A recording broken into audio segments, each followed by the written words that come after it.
आज Doubtnut app download करें। Doubtnut पर अपने सभी गणित, रसायन विज्ञान, भौतिक विज्ञान और जीव विज्ञान के डाउट्स का करो सफाया।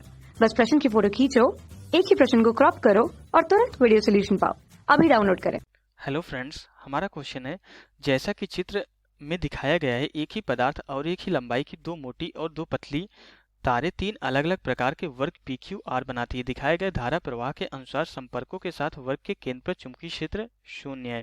तो यहाँ पे चार ऑप्शन गिवन है। पहला हमारा केवल पी में, सेकंड केवल पी और क्यू में, थर्ड हमारा केवल क्यू और आर में, फोर्थ हमारा केवल पी और आर में। ओके, क्वेश्चन को फिगर के थ्रू समझते हैं। फिगर हमारा क्वेश्चन में गिवन है। हमारा दो हमारे क्या है, एक ही पदार्थ और एक ही लंबाई, पदार्थ और लंबाई दोनों सेम है और एक मोटी है और एक पतली।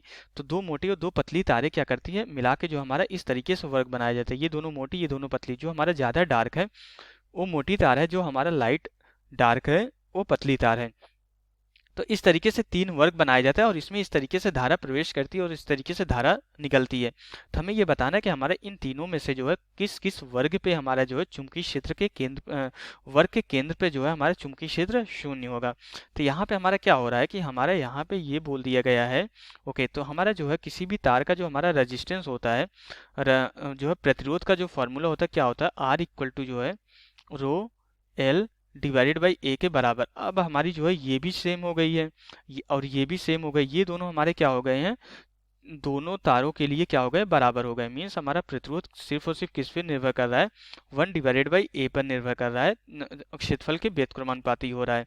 ओके, अब यहाँ पे अगर हम देखें, अगर हम यहाँ पे ध्यान से देखें तो हमारा एक जो है यहाँ पे धारा जा रही है। तो हमें पता है कि धारा हमेशा जो है प्रतिरोध के व्युत्क्रम में डिवाइड होती है। हमेशा धारा जो है प्रतिरोध के व्युत्क्रम में ही डिवाइड होती है। तो मीन्स हमारा जिसका प्रतिरोध कम होता है उसमें धारा ज़्यादा चली जाती है।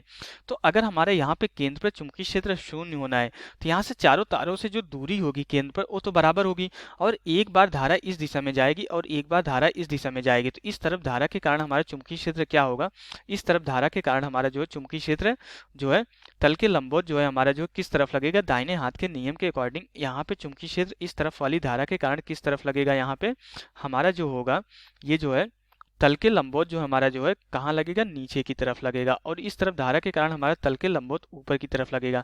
तो डायरेक्शन में तो हमारे दोनों तारों के दोनों पार्ट के कारण जो है, दोनों तार के भाग के कारण हमारा क्या है, चुंबकीय क्षेत्र जो है विपरीत डायरेक्शन में, विपरीत दिशा में, एक बार इसके और इसके कारण नीचे की तरफ और इसके कारण ऊपर की तरफ।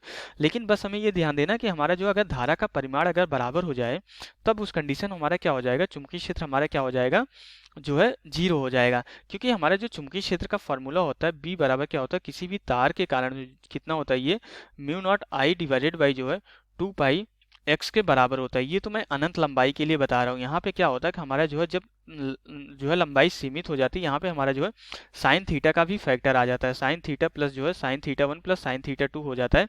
तो यहाँ पे हमारा क्या होगा कि दोनों के कारण हमारा जो एंगल आएगा, यहाँ पे ये भी हमारा क्या आएगा, यहाँ से ये और ये, तो ये दोनों एंगल भी हमारा जो है वर्ग होने की वजह से दोनों एंगल भी बराबर होंगे, सारी चीज़ें बराबर होगी। अगर हमारा जो है किसी तरीके से अगर हमारा धारा, ये धारा भी अगर हमारी क्या हो जाए, ये बराबर हो जाए दोनों भाग के लिए, मीन्स हमारे जो है आधे इस वाले, ओके, आधे इस वाले भाग के लिए और आधे इस वाले भाग के लिए अगर धारा भी बराबर हो जाए तो उस कंडीशन हमारा क्या होगा, केंद्र पर चुंबकीय क्षेत्र का परिमाण हमारा क्या हो जाएगा, बराबर हो जाएगा। और धारा हमारा किस पे निर्भर कर रही है, हमारे जो प्रतिरोध पे निर्भर कर रही है। प्रतिरोध हमारे किस पे निर्भर कर रही है, सिर्फ और सिर्फ क्षेत्रफल पे निर्भर कर रही है। तो यहाँ से अगर हम देखें, एक मोटा तार और एक पतला तार इधर लगा हुआ है, एक मोटा तार और एक पतला तार इधर लगा हुआ है। तो इस पहले वाले पी वाले वर्ग की अगर हम बात करें, ओके, तो पी वाले अगर वर्ग की बात करें तो हमारा क्या हो जाएगा, प्रतिरोध दोनों के लिए हमारा क्या हो जाएगा, दोनों भाग के लिए R1 इक्वल टू R2 हो जाएगा। क्यों ऐसा क्यों हो रहा है, क्योंकि हमारा जो है एक बार ये मोटा और एक पतला तार, इधर भी एक मोटा और एक पतला तार, तो ओवरऑल जो हमारा जो है एरिया का जो इफेक्ट आएगा, मोटा और पतला दोनों मिला के सेम ही हो जाएगा, और इसका भी मोटा तार और पतला तार मिला के क्या हो जाएगा, सेम हो जाएगा।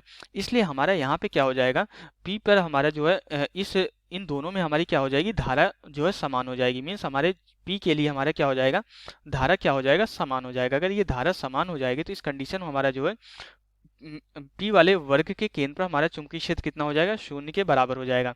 और इसमें देखें, अगर इसमें देखें एक पार्ट में दोनों मोटा तार यूज कर दिए गए और दूसरे पार्ट में दोनों पतला तार यूज कर दिए गए, तो Q वाले के लिए हमारा क्या होगा, ये R1 और R2 हमारा आपस में बराबर नहीं होगा, क्योंकि इसका क्षेत्रफल क्या हो जाएगा, ज़्यादा हो जाएगा, तो इसका प्रतिरोध हमारा क्या हो जाएगा, कम हो जाएगा।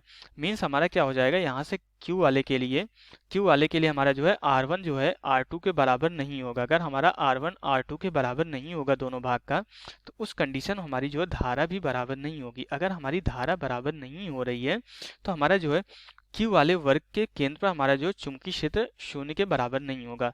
ओके, तो अब हमारा क्या हो जाएगा कि हमारा जो है यहाँ पे सिर्फ और सिर्फ हमारा जो चुंबकीय क्षेत्र सिर्फ और सिर्फ जो है आई पे क्यों निर्भर कर रहा है, क्योंकि एक्स हमारा जो है चारों पार्ट के लिए, हमारा जो चारों वायर के लिए हमारा सेम रहेगा वर्ग होने की वजह से।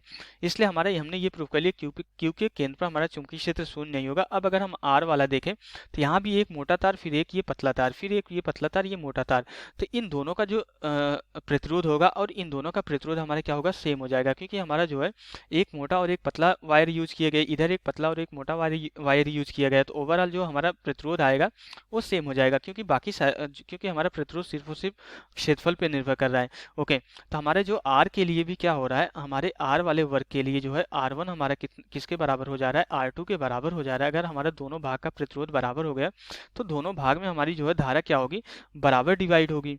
ओके, अगर हमारी धारा जो है बराबर डिवाइड हो रही है, क्योंकि हमारा इस संबंध से हम देख सकते हैं धारा जो है प्रतिरोध के व्युत्क्रमानुपाती है, अगर प्रतिरोध ही बराबर हो जाएगा तो हमारा धारा क्या हो जाएगी, बराबर हो जाएगी। ओके, अगर हमारी धारा बराबर हो जा रही है तो इस कंडीशन में हमारा जो है आर वाले वर्ग के केंद्र पर चुंबकीय क्षेत्र हमारा क्या हो जाएगा, 0 के बराबर हो जाएगा। मीन्स अगर हम देखें यहाँ पे जो पी के केंद्र पर चुंबकीय क्षेत्र 0 हो रहा है, क्यू के केंद्र पर चुंबकीय क्षेत्र 0 नहीं हो रहा, आर के केंद्र पर चुंबकीय क्षेत्र 0 हो रहा है, तो किसके किसके हो रहा है, पी पे हो रहा है और आर पे हो रहा है। तो हमारा कौन कौन से केंद्र पे, कौन कौन से वर्ग के केंद्र पे चुंबकीय क्षेत्र 0 हो रहा है, एक पी पे हो रहा है और एक आर पे हो रहा है और क्यू पे नहीं हो रहा है। मीन्स हमारा जो है कौन सा ऑप्शन करेक्ट हो जाएगा। अब चारों में अगर चेक करें, पहला केवल पी बोल रहा है तो ये रॉन्ग हो जाएगा, सेकंड पी और क्यू बोल रहा है ये भी रॉन्ग हो जाएगा, थर्ड हमारा क्यू और आर बोल रहा है ये भी रॉन्ग हो जाएगा, क्योंकि क्यू पे तो हमारा चुंबकीय क्षेत्र 0 नहीं हो रहा क्यू वाले वर्ग के केंद्र पर, केवल पी और आर, ये हमारा जो है फोर्थ ऑप्शन हमारा क्या हो जाएगा, राइट ऑप्शन हो जाएगा। तो इस क्वेश्चन के लिए हमारा कौन सा ऑप्शन राइट होगा, फोर्थ ऑप्शन। तो यहाँ से हमारा क्वेश्चन कंप्लीट हो जाता है। Okay, thank you. कक्षा 6 से 12वीं से लेकर नीट, IIT, JEE वो एडवांस के लेवल तक 1 करोड़ से ज्यादा छात्रों का भरोसा। आज ही डाउनलोड करें डाउटनेट ऐप या व्हाट्सएप करें अपने सारे डाउट्स 8400 400 400 पर।